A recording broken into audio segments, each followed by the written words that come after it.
I'm back again, I'm back. If you were given the Sahara Desert and the Amazon Rainforest as two options for places of your survival, which one would you pick? I'm almost certain most of you guys would choose the Amazon Rainforest, because you guys only think that the Sahara is far, far worse than the Amazon. There is no water, little to no life, and miles of endless dunes leading to God knows where. Amazon, on the other hand, is full of life. You can find water almost anywhere you go, hunt down animals, and live under trees. It's almost as if the entire ecosystem is a living being as a whole. The Amazon rainforest is just as alive as the Sahara is dead. And that's exactly what most people don't realize. The Amazon is a little too alive. And very few people actually understand how big the Amazon is. If you took every country in Western Europe and stitched them together into one landmass, you'd still fall short of covering the Amazon rainforest. Stretching across 5.5 million square kilometers, the Amazon spans 9 countries but sits overwhelmingly within Brazil. It holds around 10% of all the species on this planet and produces 20% of the world's oxygen. It is by any measure the most alive place on this planet. But alive doesn't mean welcoming. Beneath its canopy, the forest is a constant, slow war between everything trying to survive. The heat is relentless, the humidity suffocating, and visibility can drop to just a few meters in the dense undergrowth. Rivers hide black caiman crocodilians that can reach 5 meters in length. The water itself carries electric eels capable of delivering a shock strong enough to stun a horse. Bullet ants found crawling across the forest floors carry a sting described by the scientists as the most painful of any insect in the world. A burning, throbbing agony that can last up to 24 hours. There are wandering spiders considered among the most venomous in the world that don't build webs and instead hunt at ground level. And the poison dart frog, barely the size of a thumbnail, carries enough toxin on its skin to kill multiple adult humans. It is beautiful, it's bright, and absolutely lethal. Yet for all of this, millions of species have not just survived here, they have thrived. The Amazon contains more tree species in a single hectare than exist in the entirety of Europe. Scientists believe the vast majority of the species living here haven't even been discovered yet. But the forest is not as empty of people as it appears. Somewhere inside those millions of square kilometers, there are human beings who have never seen the outside world. Brazil's Indigenous Affairs Agency estimates that over 100 uncontacted tribes exist within the Amazon. Groups who have chosen or been forced by history to live entirely beyond the reach of modern civilization. They have their own languages, their own social structures, their own understanding of the forest, built across countless generations.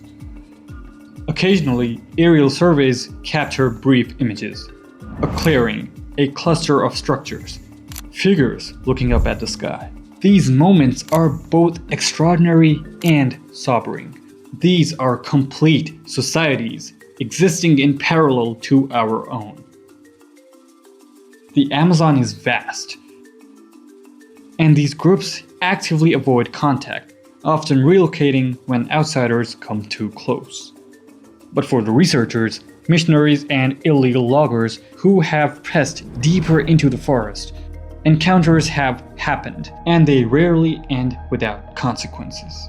Some uncontacted tribes are known to respond to intrusion with immediate hostility. Their immune systems have no defense against common illnesses. A single outsider carrying a cold or flu can devastate an entire community within weeks. Brazil has laws in place protecting these groups and their territories, though enforcement in a forest of this size is a huge challenge. For now, most of them remain exactly where they are, a living reminder that the Amazon still holds secrets no satellites can fully reveal. But these tribes are not the oldest story the forest is hiding. For a long time, the scientific consensus was that the Amazon had always been wilderness. Too hostile, too wet, too difficult to support large-celled populations. That view has now been overturned. Beneath the canopy, researchers have found earthworks, causeways, plazas, and geometric enclosures stretching across enormous areas. Using LiDAR technology, which fires laser pulses through the tree cover to map what lies beneath, archaeologists have discovered the traces of lost cities. Not small settlements, but structured, organized urban centers that may have housed hundreds of thousands of people before European contact in the 1500s. One of the most striking discoveries is terra preta, a rich, dark soil found throughout the Amazon that does not occur naturally. It was created by ancient inhabitants who mixed charcoal, bone, and organic waste into the earth over generations, producing a soil so fertile it can regenerate itself. These civilizations collapsed, not because the forest defeated them, but largely because the European colonizations brought diseases that tore through these tribes with devastating speeds. The Amazon absorbed what remained and within a few centuries had reclaimed most of the evidence. And somewhere in that history lives one of the most enduring pieces of myths in human exploration: El Dorado. A city of gold ruled by a king who covered himself in gold dust before bathing in a sacred lake as an offering to the gods. Expedition after expedition pushed into the jungle chasing it. Thousands of men died. Entire crews were swallowed by the forest. The explorer Francisco de Orellana navigated the entire length of the Amazon River in the 1540s, partly in pursuit of El Dorado, and returned with stories of vast, populated cities along its banks. Accounts that were dismissed for centuries as fantasy, but are now looking considerably more credible in the light of modern archaeological findings. El Dorado as a literal city of gold was almost certainly a myth, but the kernel of truth behind it turns out to be far more real than anyone believed for a very long time.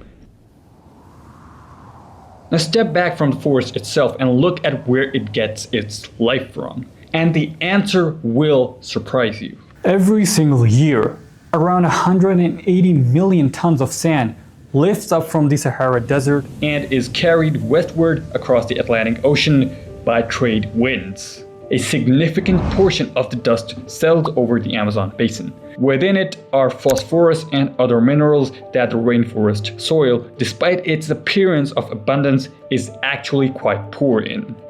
The Amazon's soils drain quickly, and heavy rainfall washes nutrients away.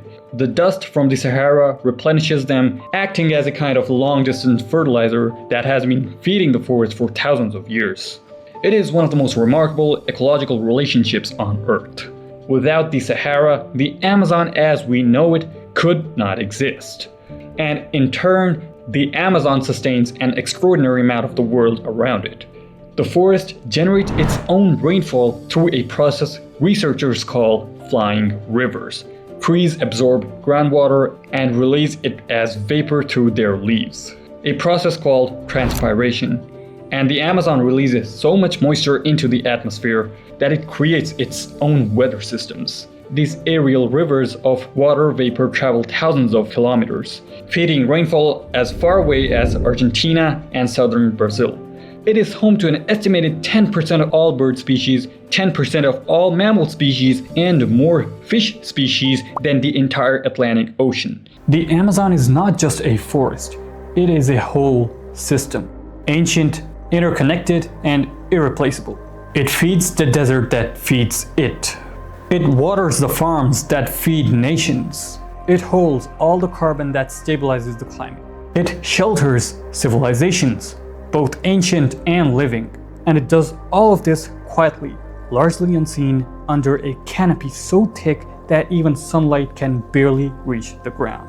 The question is not whether we can afford to protect it. It's whether we fully understand what we lose if we don't. If you found this interesting, the next video is already waiting for you. Stay safe.